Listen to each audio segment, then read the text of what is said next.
Bonjour à tous, à Nour-Sultan ce mercredi dans cette capitale du Kazakhstan. C'est la première fois depuis son lancement en 2003 qu'un pape vient ouvrir le congrès des responsables des religions mondiales et traditionnelles aux côtés du président kazakh. Alors certes, il y a des absents et non des moindres, le patriarche orthodoxe de Moscou, Kirill, dans ce contexte de guerre en Ukraine.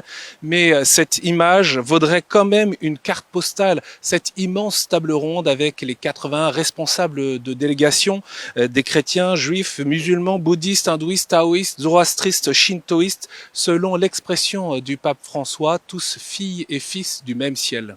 Nowadays, the hate is augmenting.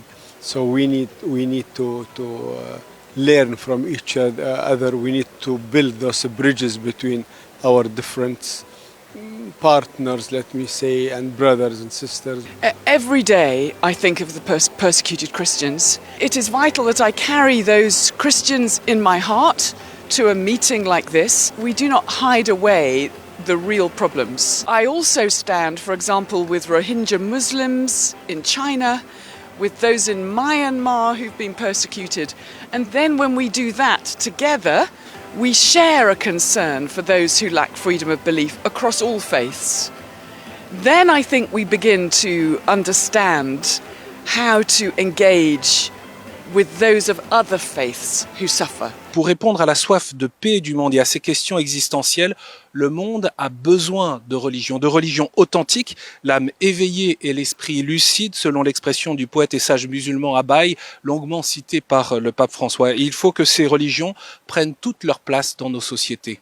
È venuta l'ora di destarsi da quel fondamentalismo che inquina e corrode ogni credo, l'ora di rendere limpido e compassionevole il cuore, ma è anche l'ora di lasciare solo ai libri di storia i discorsi che per troppo tempo qui e altrove hanno inculcato sospetto e disprezzo nei riguardi della religione, quasi fosse un fattore di destabilizzazione della società moderna. Le pape François a pris le contre-pied de l'athéisme d'hier, bien connu en ex-URSS, et d'aujourd'hui dans nos sociétés postmodernes. Les religions ne sont pas un problème, mais une partie de la solution pour une coexistence plus harmonieuse, a-t-il argumenté, en partageant sa réflexion dense sur le monde d'après la pandémie, une réflexion centrée sur la valeur et la dignité de toute personne humaine, à commencer par les plus vulnérables. La recherche de la transcendance et la valeur sacrée de la fraternité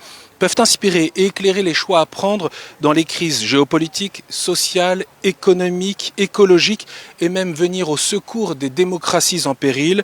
La liberté religieuse en est une condition.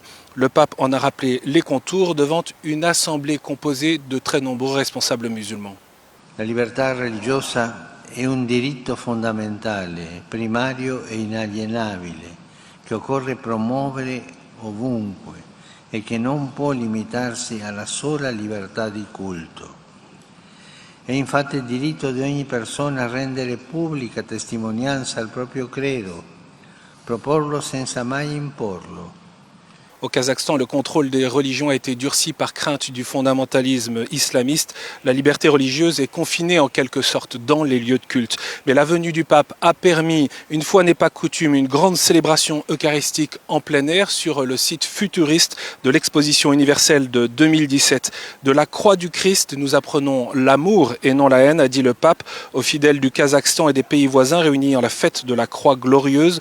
Les bras ouverts de Jésus nous montrent la fraternité que nous sommes appelés à vivre entre nous et avec tous. Ce jeudi, le pape François rencontrera les évêques, les prêtres, les séminaristes, les consacrés et les laïcs engagés. Ce sera à la cathédrale Notre-Dame du Perpétuel Secours, à la suite de quoi il retrouvera les responsables religieux pour la déclaration finale de ce congrès et son départ pour Rome. Vous pouvez retrouver les horaires des directs sur notre site ktotv.com.